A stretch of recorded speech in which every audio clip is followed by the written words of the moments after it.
아마 이제 전체적으로 이제 외부 환경이 되게 여러분들이 이제 지금 원래 25년도 1월달 시작을 했는데도 불구하고 상당히 상쾌하지는 않아야 되지만 그래도 이렇게 우울한 거에 이렇게 사로잡히면 안 되는데 지금 전체적으로 이제 우리나라가 이제 조금 경랑의 휘용돌이 속에 지금 있다는 것 자체에 대해서 여러분들도 이제 상당히 안타까워하고 미래에 대한 걱정도 있고 등등 그런데 저는 그렇게 생각을 안 해요.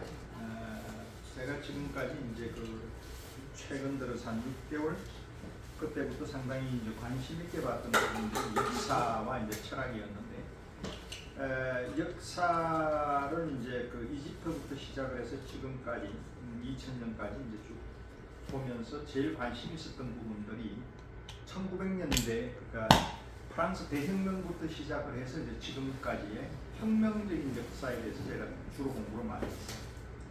그래서 그 마르크스주의부터 시작을 해서 이제 굉장히 뭐 아주 이제 그 부분에 전공을 했던 사람보다는 제가 훨씬 못하겠지만 그러나 이제 상식선에서 이제 저 혼자 여러 책을 이렇게 저렇게 해서 이제 많이 공부를 했는데 그네들의 역사하고 늘 제가 중간중간마다 이제 우리 미술을 할 때 미술만 하지 않는 이유는 미술이 가지고 있는 특징으로만 구분을 시켜서 미술만 하게 되면 편식을 하는 그런 결과가 되고 늘 이제 미술에다가 이제 같이 곁다리로 같이 가는 것 중에 하나가 이제 철학을 제가 굉장히 중요하게 생각하는 부분은 인간의 이치에서 살아가는 어떤 하나의 그 방법론적인 거에다가 살아가야 되는 그런 그 원칙 이런 것들을 이제 잡아내기 위해서는 미술과 문학과 음악과 철학은 이건 기본적인 상황이다 보니까 그래서 제가 미술만 하지 않는 이유가 그거였는데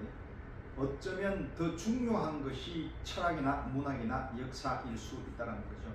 그거는 우리뿐만 아니라 쭉 살아왔던 우리 인간의 탈이라고 제가 표현을 해보자면 호모사피엔스가 살아가는 그 원리가 될 거고 그런 것들의 이제 역사라는 것은 우리가 옹고지신이라 그래서 그걸 보고 이렇게 지나가는 그런 하나의 한편의 드라마라고 생각하면 되게 흥미로운 부분일 겁니다. 근데 이제 문제는 여러분들이 이제 지금 현재 우리가 맞닥뜨리고 있는 이 상황이 어쩌면 옛날에 이런 비슷한 상황에 있었던 혁명의 소용돌이에 있던 프랑스 대혁명이나 1848에 있는 그 당시의 프랑스나 그 주위에 있던 서구권, 동구권, 유럽에서의 지금 와 있는 오스트리아를 비롯해서 여러 나라에서 맞닥뜨리고 있는 그런 상황에 지금 우리가 이제 휘용돌이에 있는 걸로 보는데 그거는 늘 극복이 되는 거고 항상 극복은 되게 되어 있습니다. 인간은 속성 자체가 극복하는 존재예요. 절대로 망가지지 않습니다. 특히 대한민국은 이런 거에 대해서는 가볍게 일어날 수 있는 그런 힘을 가지고 있고 절대로 회의주의라든지 아니면 암흑스럽게 그렇게 생각할 필요는 없다. 단지 시간이 조금 걸려서 이게 단단해지는 늘 상투적인 말 중에 하나가 비온 뒤에 땅이 더 굳는다라고 이야기하는 것은 상투적인 게 아니라 제가 역사를 공부한 바에 의하면 그거는 맞는 말이라는 거죠. 그래서 조금 더 이렇게 성숙된 자세로서 우왕좌왕하지 않는 그게 국민이 되는 게 지금 현재를 잘 뭐라 그럴까 슬기롭게 이겨낼 수 있는 그런 하나의 모티브가 될 거고요. 또 하나는 미술과 역사와 이런 것들로부터 시작을 해서 이제 같이 깊이 사유하는 그런 자세가 되어야지 이런 상황에서 아주 뭐라 그럴까 성숙된 상태로 일어날 수 있다는 거 꼭 명심하셔서 혹시 뭐 저희들 이 유튜브가 뭐 그닥 그렇게 많은 호응을 얻고 있지 않아서 전 국민들이 다 보고 있는 상황은 아닙니다만 그러나 보고 계시는 적어도 우리나라에서는 상당히 괜찮은 분이라고 저는 평가를 합니다. 우리 유튜브를 보고 있는 구독자분들은 대한민국에서는 최소한으로 제가 자부하는 게 0.1% 안에 들어가는 아주 지식인들이라고 저는 자부하기 때문에 그런 분들 마음속에 이런 것들을 가지셔서 열심히 책을 읽고 공부하고 연마하는 게 상당히 중요한 관건이라고 생각을 합니다. 그런 의미에서 제가 요번에 마련하게 된 이 그 강의의 제목은 그림이란 무엇인가? 상투적이죠. 근데 그렇지 않아요. 되게 깊은 내용이에요.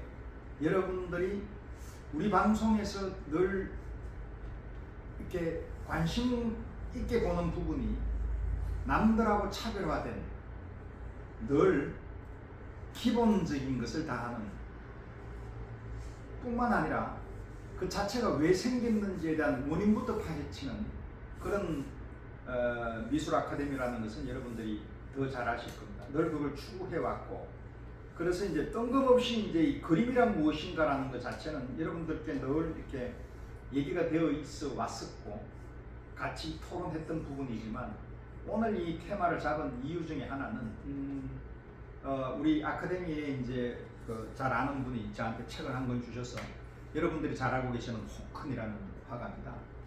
그분은 지금 살아생전이고, 뭐 들리는 얘기는 살아생전에서 가장 그림값이 비싼 사람이라고 이야기를 하지만, 그러나 이 사람 자체는 그렇게 비싼 그림을 파는 사람 같지 않은 진정한 저는 예술가라고. 왜냐하면 우리가 아주 잘 알고 있는 여러 마스터피스들은 대부분 다 돌아가셨고, 유일하게 우리가 볼 수 있는 마스터피스라는 사람을 우리는 목도하고 있는 이 2025년을 살아간다는 것에 대해서 우리는 되게 자랑스럽게 생각을 해야 되고 행복하게 생각을 해야 된다. 왜냐하면 그분이 이렇게 하고 있는 행태가 이 미술이나 이 회화에서 우리가 가져야 될 가장 중요한 미학을 전달하고 공부하시는 분이다라고 저는 감히 생각을 합니다. 그래서 이 부분을 이제 쭉 몇 번 시도하려고 하다가 사실 내용이 되게 방대해요. 왜냐하면 한 사람을 조망을 한다라는 것 자체가 이거는 되게 어렵죠. 예를 들면 제가 저번에도 말씀드렸던 저의 마지막 파이널 렉처는 아마 프란시스 베이컨과 연결되어 있는 그들의 어떤 왜곡이라는 어떤 제목으로 제가 마지막 강의가 될 수 있으면 하고 싶은 부분이 그 부분인데, 한 사람의 화가에 대한 자서전적인 그런 백그라운드를 이야기하게 되면 1시간도 채 안 걸립니다. 그냥 쭉 설명하면 이 사람은 어디서 살았고 뭘 했고 뭐 했고 뭐 했고 뭐 했죠. 근데 그게 아니라 이 사람이 살아왔던 그 중간에 톡톡 튀어나와 있는 그 변곡점을 다른 그때 시대 상황과 설명을 한다는 것은 되게 어려운 겁니다. 왜냐하면 너무나 많은 사실들이 등장을 해야 되니까요. 그래서 이걸 할까 말까 고민하다가 최대한도로 해체와 축약이라는 방법을 통해서 할 건데, 그것은 여러분들이 오늘의 테마는 해체와 축약입니다. 동양화에서 여백의 개념으로 생각을 하셔서 이 부분을 잘 들어주셨으면 좋겠고, 또 하나는 제가 지금 가장 관심 있게 보고 있는 부분이 비트겐슈타인의 말할 수 없는 것에 대해서는 침묵을 해야 된다라는 그 의미를 오늘 이 제목에서 시작하는 걸로 하는데, 문제는 그 부분이 요즘 잘못 번역되고 있는 것 중에 하나가 말할 수 없는 것은 침묵해야 된다라는 말을 보통 사람들은 어떻게 해석하느냐 하면 말할 게 없으니까 말하지 말자 이렇게 얘기하면 저기에 있는 비트겐슈타인이 자다가도 벌떡이 된다. 그래서 여러분들이 이제 혹시나 그런 여력이 되고 시간적인 그게 있으면 비트겐슈타인을 올해는 한번 이렇게 점령해보는 그런 시간을 가지는 것 또한 상당히 여러분한테 이 미학이라든지 앞으로 살아가는 방법에 대해서 뭔가 깊은 울림이 있을 거라고 생각을 하고, 비트겐슈타인은 중간중간마다 계속 제가 늘 강조 드리도록 하겠습니다. 자, 그럼 예술의 역사라는 것 자체를 우리가 한번 테마로 잡아봤는데, 이거 막연하다, 그죠? 예술의 역사. 이건 뭐 정답도 없고, 보면 저 사람이 옛날에 예술의 역사를 뭔가 어디에서 얘기한 것 같은데, 알듯 모를 듯 같기도 하고, 예술은 가만 보니까 갑자기 생각나는 것은 화가를 알고 이야기를 하는데, 뭐 예술은 또 화가 회화뿐만 아니라 미술, 뭐 철학, 그리고 문학 이 다 들어가기 때문에 그걸 이야기를 할까? 뭐 등등. 지금 현재 앉아 계시면서 상당히 많은 이제 복잡한 생각에 사로잡히실 겁니다. 근데 예술이라는 것 자체로 봤을 때에 이제 그 예술을 정의하는 것에 따라 다를 수 있지만, 요거는 그런 광의의 의미보다 전체적인 예술의 설명을 하는 데의 맥락으로 지금 생각을 하면서 한번 들어보시기 바랍니다.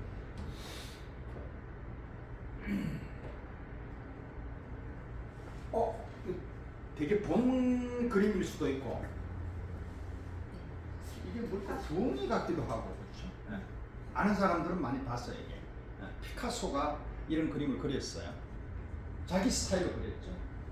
근데 이게 부엉이 독수리 같아요.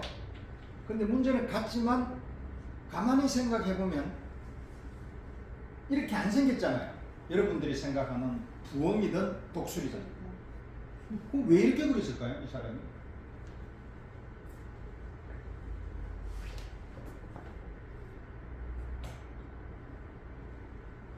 뭔가를 이 사람이 얘기하고 싶은 게 있단 말이에요. 이래 그려야만 될까? 그런 상황이었을까? 뭐 이렇게 설명할 수, 그건 제가 알 수는 없죠. 그렇지만 이 사람이 이 사람 원래 피카소는 여러 장르의 어떤 그림들을 많이 그렸죠. 아비뇽부터 시작을 해서 좀 다른 어떤 그런 변곡점에 있는 그림들, 입체파, 그렇죠? 청색시대 뭐 등등 나오지만, 이거는 뭔가 아비뇽스러운, 그리고 약간의 어떤 면의 분할적인 방법으로 봤을 때는 입체파의 어떤 능력으로 이제 그린 거죠. 이걸 그렸던 것보다 이게 누가 그렸냐가 중요한 게 아니라 이렇게 그린 그림들이 많잖아요. 그죠? 부엉이는 부엉인데 부엉이스럽지 않게 그리는 것도 있고 등등 그렸죠. 그럼 뭘 표시를 하고 싶었을까? 자, 그럼 예를 들어서 이 그림을 내가 어떤 사조에 있었기 때문에 이 그림을 그린 거지, 누가 야 부엉이 하나 그려줄래? 라고 하면 이렇게 그려줬다? 그럼 그 당시에는 거의 피카소는 1881년도 1900년도 딱 되면서부터 시작을 해서 파리에 왔다. 그죠? 청색시대를 말하면서 1905년도에 6년도에 아비뇽 그리기 전까지는 우리가 청색시대라는 데를 이제 그 사람은 자기 그림을 약간 블루 컬러로 통해서 이제 그림을 그렸죠. 그럼 그때 있는 거는 뭐 피카소 그림을 누가 사지도 잘 안 했단 말이에요, 그 당시는. 근데 조금 알려지면서부터 시작을 해서 컴바일러부터 시작을 해서 이제 우리 거트루트 스타인 알잖아요. 그 사람이 피카소를 제일 먼저 알아봤어. 아비뇽 살라고 덤볐었고, 그리고 이제 저거 오빠도 레오 거트루트 스타인 알죠, 그죠? 네. 레오 스타인. 그래서 이 사람들이 이런 그림을 그려주세요라고 하는 그런 상황도 될 수 있고, 내가 그림을 이렇게 그려서 팔 수도 있고, 어떻든 내가 그렇게 그려가지고 팔았을 그런 자유의 어떤 그런 상황이 됐을 때 정체성이나 이런 것들이 이제 자기가 발현하는 시대가 됐다는, 그거 보고 우리가 근대 미술이라고 그런단 말이에요. 누가 내보고 이렇게 그려달라고 한 게 아니라, 그러니까 내가 그림을 그려서 시장에 내놓는 그런 결과가 그때부터 시작이 됐잖아. 그 전부터도 그랬지만. 근데 문제는 이런 그림을 굳이 안 그려도 되는데, 아니면은 굳이 자기가 어떤 사람이 하지 않았는데도 불구하고 그렇다는 것은 뭔가 창작적인 의미로 그렸겠지. 그럼 굉장히 순수한 마음이 들어가 있다는 거죠. 이해됐죠? 그러면 왜 그런가? 뭘 설명하고 싶은 거야, 이 사람이. 나는 부엉이를 이래 그리고 독수리를 이래 그리고 싶단다라는 얘기예요.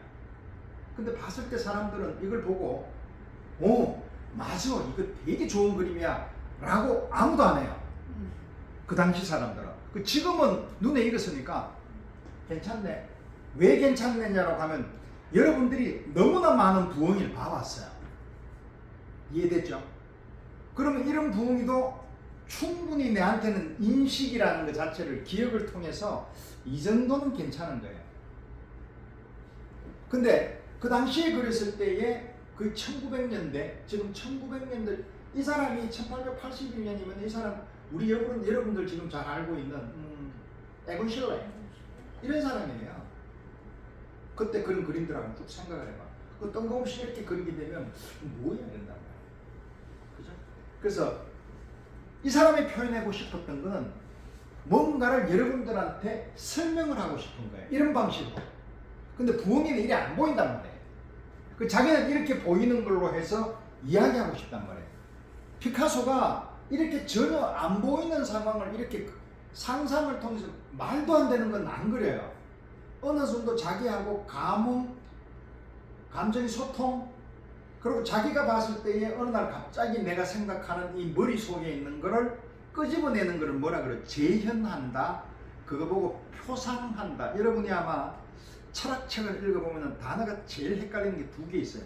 표상, 재현, 현상, 직관. 아우, 머리 돌아버린다. 그러니까 철학하는 사람은 여기에서 탁 걸려버린단 말이에요. 표상이라는 것은 내 머릿속에 있는 것, 그걸 표현해내는 것을 재현한다, 표상한다, 재현한다 같은 말이에요. 왜? 내 머릿속에 있는 거를 바깥쪽으로 끄집어내잖아요. 그 그림도 예를 들어서 모네가 저쪽에 있는 그 막 인상파 루앙 대성당을 그린다고 생각해봐. 물론 거기에서 그리지만 하루 종일 그려? 아니잖아. 밤 늦게 되고 하면은 그거 다 그냥 없어지고 나면 집에 가지고 들어와야 된단 말이야. 그럼 집 머릿속에 뭐가 있단 말이야. 그걸 끄집어내는 작업이에요. 인상파라 그래서 있는 그대로 그리는 거 아니에요. 그렇죠? 오케이. 그게 아니라는 것을 내가 이제 오늘부터 설명을 드릴게요. 그래서 그림은 무언가를 설명하고 싶은 거예요. 이 사람은. 거기에서 시작해볼게요. 제가 늘 이야기했던 이 라코스, BC 15,000년 전에 이때에 그 당시만 하더라도 우리 호모사피엔스인지 유인었는지 그것도 확실히 되지 않아요. 아무튼 그런 사람들이 밖에 나가서 사냥하다가 동굴에 이걸 그렸다고 내가 한 10번 이야기했죠. 이때부터 예술의 기원이라고 보는 게 피카소가 그렇게 얘기하니까. 예술의 기원은 자기는 여기서 보는 거예요. 그래서 저는 거기에 충실하면서 다른 사견이 아닌 미술 그리는 작가가 이야기하는 시점에서 이야기하는, 철학가나 이런 사람은 다 제거하고 그 사람들은 그림을 그릴 줄을 모르기 때문에 그렇게 생각하는 감성이나 이런 것들은 약하다는 시점에서 이야기하는 거예요. 자, 볼게요. 황소를 이렇게 그렸어요. 황소가 이렇게 생겼나요? 아까 제가 보여드렸던 이거하고 달라요. 그런데 얘도 다르고 얘도 달라요. 진짜 부엉이하고 진짜 황소하고. 황소 이렇게 생겼나요? 황소 우리가 머릿속으로 딱 생각하면 뭘 생각해요? 이중섭의 황소를 생각하면 여러분은 되게 훌륭한 사람이에요. 황소라 그러면은 저기 옛날에 있던 무슨 우시장 사진 찍어놨던 거, 황소 싸움하는 거 이런 거 머릿속에 탁 나온단 말이에요. 그게 뭐냐? 표상이라는 거예요. 그게 내 머릿속에 있는 거. 근데 그 중에서도 그래, 황소. 그 황소 중에서도 생각나는 게 더 있잖아. 관심 가는 거. 나는 이거 되게 좋아해. 그걸 현상이라고 해요. 오케이, 됐어. 그거까지 오늘 알면 돼. 자, 요렇게 보이는 것은 이 사람이 말도 못하는, 그 당시에 언어가 있었는지, 언어는 분명히 분절되는 우리같이 이렇게 언어의 수단이 되는 언어는 아니죠. 이런 식으로 해서 이제 내 먹는 건데 이런 거 어떻게 해줘? 돌 깎고 막 이렇게 했을 거 아니에요. 그때 언어는 이런 언어는 아니었다라는 거예요. 그렇지만 이 사람이 뭘 보고 이렇게 그릴 때 할 거야 라고 이야기했을 때 이 그림을 그린다라고 이야기를 정확하게 안 했을 거라고. 그때 이 그림이라는 얘기가 단어가 없었으니까. 왜? 요거 말고도 뭐 되게 많은 작품이 있었으면 돌에도 새기고 돌도깨도 새기고 이랬으면은 작품이잖아요. 그냥 동굴백화에만 있었다. 물론 그게 한계가 우리가 역사적으로 파헤친다는 게 불가능하지만, 그렇지만 역사의 흔적으로 우리가 알 수밖에 없으니 이렇게 설명할 수밖에 없잖아요. 그래서 이 그림을 보면 이때는 우리가 알고 있는 내용으로 보면 이때는 이거보다 더 큰 황소가 있었다라고 이야기를 해요. 근데 그건 뭐 알 수가 없고, 여하튼 황소나 이런 것들이 이제 자기들도 사냥을 했을 거 아니에요. 이때 여기에서는 뭐 늑대, 호랑이 엄청나게 많았어요. 얘들은 지금보다 훨씬 많았겠죠. 그러니까 무방비 상태의 카오스가 있었던 시절에 내 몸 하나 간수하려고 이 사람들은 동굴에 들어가는 거예요. 그렇지, 나도 먹어야 되잖아. 그 처음에는 못 먹고 살 때는 그냥 풀떼기만 먹다가 이제는 나중에 사냥을 해야 된단 말이에요. 그러니까 기구가 나오면서부터 사냥을 했단 말이에요. 근데 이렇게 예뻐요. 뭐냐? 내 방식대로 그린 거예요. 이쁘게 그린다라는 거는 몰랐지만, 그러나 있는 그대로는 그리지 않았다는 거죠. 그거 한번 생각해 보셨어요? 오늘은, 내일은, 요번 주는 그 생각에 한번 사로잡혀 봐요. 그게 사유예요. 그게 철학이라는 거예요. 왜 저 사람은 저렇게 그랬을까? 다른 것들은 안 그려도 되는데 쭉 이때까지 있는 그림을 다 생각을 하면서 이 사람은 이렇게 그렸고 이 사람은 이렇게 그렸는데 이 사람은 이렇게 소를 그렸네 라는 걸로 해서 왜 소를 이렇게 그렸을까? 왜 더가는 말을 그렇게 그렸을까? 다른 사람하고 다르게 라는 것을 생각을 하기 시작을 하면 그때부터 여러분들의 사고 능력이라고 그러죠. 그건 무궁무진하게 팽창하기 시작을 해요. 그걸 안 하면 당연시라고 생각하면 손에 잡히지 않아요. 이해됐죠? 자, 그럼 그림 역사는 여기서부터라고 시작합시다. 자, 그림의 역사가 나오면 아까 얘기했다시피 똑같은 걸 그려야 되잖아. 우리 그림을 이때부터도 황소를 보고 황소 아닌 저런 피카소처럼은 안 그린단 말이에요. 그건 뭐냐? 테크닉이, 역사가, 우리가 생각했던 미술의 사조, 다른 사람하고 같이 그렸던 사람이 이렇게 그리고 하는 것들을 보면서 모방을 했기 때문에 피카소는 저리 나왔잖아요. 피카소 갑자기 있다가 뭐 그림을 그릴 수는 없잖아요. 왜냐하면 그 당시에도 아카데미라는 데서 그림을 배웠으니까. 그러니까 늘 우리는 한정된 그런 거에서 어느 정도는 익숙하게 학교 공부나 관습을 따라야 된다. 안 하면 안 되니까. 근데 그게 아니고 그냥 타잔같이 생겨있는 애가 갑자기 그림을 그린다? 못 하잖아. 근데 그렸다는 거예요. 누가? 이 사람이. 자, 다시. 미술 공부 안 한 사람이 이 사람. 그래서 피카소는 이 사람보다 미술에 대한 되게 좀 극단적인 얘기를 잘 하잖아. 사람들이 조금 있어 보이려고 하면 피카소가 그림은 여기서 시작을 해서 끝났다. 더 이상 없는 거야. 발전 15,000년 전하고 지금하고 뭐 공부한 사람도 아닌데 이렇게 그렸다는 거야. 나는 뭐 했냐라는 어떤 자조가 있다는 얘기가 돼요. 자, 그걸 한번 깊이 한번 생각을 해봐요. 그러니까 사진이 왜 나왔느냐? 우리가 그림이 쭉 오면서 뭔가 되게 많은 것들이 생겼잖아요. 그렇죠? 네. 조또라는 것도 했고 뭐 치마부에 브루넬로스키를 내서 원근법이 나왔고 그래 쭉쭉 오다가 무슨 뭐 르네상스 바로크 골치 아픈 얘기를 했지만 결국은 가만히 보면 비슷비슷해요. 뭘 보여주려는 거잖아. 우리한테. 지 혼자 그림 일기 쓴 게 아니잖아. 그죠? 레오나르도 다빈치는 뭔가 본질에 다가가려고 하는 것들이 있단 말이에요. 그게 종교가 되었던. 그러나 인간에 있어서 잠깐 설명을 하자면 자연과 사람과 두 개밖에 없잖아요. 그 이상이 있나요? 동물도 자연 안에 들어가니까 인간은 따로 떼서 생각을 하니까. 근데 인간하고 동물이 자연하고 다른 거는 자연에도 자연 법칙이 있어요. 자연 법칙은 약육강식, 적자 생존. 나무가 있는데 내 나무가 아닌 경우에 나무 산에 있는 나무가 죽는다 그래서 슬퍼서 아니면 그걸 죽이는 사람인데 살인자로 해가지고 구치소에 가나요? 안 가잖아. 자연 법칙이라는 거는 그냥 법칙에 그런 식으로 따르는 건데 인간은 약육강식 적자 생존 법칙에 해당돼야 안 돼요? 안 돼요. 내가 약한 애 보고 두들패가 그냥 확 죽여버렸다? 그럼 죽어요 우리는. 그것을 안 하게끔 만드는 것을 인간, 휴메인, 인간 법칙, 자유정신이라고 이야기를 해요. 그게 철학의 출발이에요. 그게. 오케이, 이제 그거 깊게 들어가면 안 돼요. 어떻든 그런 것들로 만들어져 있는 인간이 자연하고 처음에는 되게 따로 떨어져 있다가 그걸 신성을 준 게 그런 인간의 생각들이나 속성들이 나오기 시작을 하는 게 뭐 때문에 나니까 막 신이라는 게 나왔단 말이에요. 신을. 그래서 인간들이 신을 늘 믿는 거예요. 그 신하고 이제 옛날에는 여러 다신교가 많았잖아.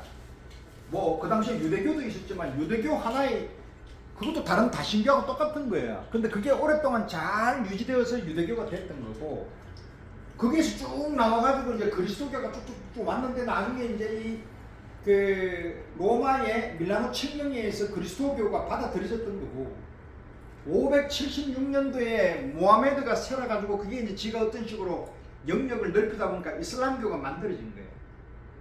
그거하고 이제 훨씬 더 그 뒤전에 이집트에 있었던 다신교들하고 다르게 이집트의 다신교들은 일반 종교하고 달라가 이제 없어졌습니다. 그걸 믿는 사람 아무도 없어요. 굵직한 5대 종교만 얘기하는 거예요. 그런 것들이 있었기 때문에 그나마 인성이라는 것 자체가, 왜냐하면 인간의 모습과 똑같다라고 하면서 거기에 신성을 주기 시작하면서 인간들은 함부로 동물처럼 행동하면 안 된다라는 것들이 생기면서 철학이 만들어집니다. 이해됐죠? 그러면 그 철학을 해야 되는 게 인간의 본연의 모습으로 살아가는 거예요. 근데 그 당시에는 처음에 그쪽으로만 막 파란 그쪽으로 넘어가서 상징계가 되게 강했어요. 이데아부터 시작을 해서 이렇게 갔는데 어느 순간부터 시작을 해서 1900년대 접어들어가면서 전쟁이 막 생기고 나니까 그렇게 생각했던 이성이 이게 아니거든. 이성이 오히려 더 파괴의 지름길을 만드니 그 위에 있던 것들이 밑에 내려와 가지고 이제는 지상에서 만들어 놓이자라고 해서 빨간 게 만들어지기 시작한단 말이야. 그게 누구냐? 덜레이즈하고 이런 여러 가지 있는 구조주의자, 해체주의자 등등 이런 얘기가 나옵니다. 그렇게 이해하면 되게 쉬워요. 관념론과 실제론. 오케이? 지금은 실제론이 너무 많아. 그럼 지금 실제론이 많으니까 내가 좋은 거를 선악보다는 내가 좋고 나쁜 거에 더 끌리는 시절이 됐단 말이에요. 그리고 법에 대한 것도 굉장히 이게 조금 자유롭게 되다 보니까 저게 조금 그렇지만 좋은 거에 많이 끌려가는 어떤 거는 자기 개성적으로 굉장히 많이 가고 그래서 다원주의가 생긴단 말이에요. 옛날에 동성연애자들은 그냥 참수되고 죽었단 말이에요. 근데 지금은 그런 것들이 권리가 된다는 것은 선악의 개념보다 좋고 나쁨의 개념에 이런 쪽으로 많이 형성이 옮겨지는 게 덜레이즈의 리존적인 생활이 되면서부터 시작이 됐는데, 문제는 다시 한 번 더 이거는 항상 시계추처럼 한 번에 우승하면 한 번에 올라가고 이런 데는 순환의 어떤 상황이 온다. 그림도 마찬가지였어요. 그 그림의 정점에서 그렇게 아까 라코스 동굴에서부터 시작해서 지금까지 오다가 딱 다시 나온 게 사진이라는 거예요. 사진으로부터 시작을 해서 이제 새로운 우리 회화의 패러다임이 어떤 선이 그어진다는 거예요. 자, 사진이 나왔을 때 꾸루봉에 뭐라고 했냐면 이제 그림은 끝났다라고 했다. 맞아요? 이게 끝난 것 같아요? 끝난 게 아니에요. 만약에 꾸루베 같은 사람이 그때 꾸루베 있었을 때는 꾸루베하고 도미에, 그렇죠? 그리고 이제 바르비종파 밀레부터 시작을 해서 코로 바르미종에서 이게 막 자연 그림 그리고 막 있었을 때, 그리고 그때 있을 때는 앵그르는 뭔 그림 주로 뭐 얼굴 같은 거 그리고 이렇게 했잖아. 초상화 같은 거. 들라크루아 약간 낭만주의인데 뭐 저쪽에 있는 오리엔탈리즘이라 그래가지고 이제 페르시아에 있던 그런 여성들 하르렘가 있는 할렘가 이런 거 그랬고 하니까 갑자기 등장했던 사진이 그때 나왔으니까 그러면 내 역할이 끝난 거지. 내가 할 수 있는 거는 그런 것만 그렸으니까 있는 그대로를 그렸잖아. 그대로 보고 그냥 이렇게 그려줘라 하면 조상은 그래 그려줬고, 니는 이렇게 생겼는 게 아니라 내 감정에 보니까 너는 그런 애가 아니야. 달리 그리려고 한 애들은 비난받았고 너 좀 이상한 애야 라고 해서 아카데미에서 이제 뭐 싸롱전하면 다 제껴버리고 딱 있는 그대로만 그리고, 그런 상황에서 사진이 나오니까 이 사람들 역할은 끝났다라고 이야기하는데 그런 그린 사람한테만 끝난 거지. 사진하고 다르게 그리는 사람한테는 혹이잖아, 혹이. 그게 인간이 해야 돼. 그런데 늘 여러분들이 어떤 책을 보다 보면 이 얘기를 그렇게 쓴단 말이에요. 사진이 나오면 끝났다. 그림은 그때부터 시작돼. 아니지. 새로운 것들이 만들어지니까 새로운 걸로 인해 가지고 새로운 것들이 이제 생성하는, 오히려 하나가 깨지면서 창조적 파괴라는 말 있잖아요. 일부러 깨부수면 다른 게 창조가 생긴단 말이에요. 그래서 한국은 괜찮다는 말이에요. 오케이? 네. 항상 그 어떤 파괴가 됐을 때에 그냥 있는 게 아니라 다른 데서는 창조가 같이 만들어진다. 그게 프란시스 베이컨 그림에서 나타나는 죽음과 생성이 같이 돌아간다.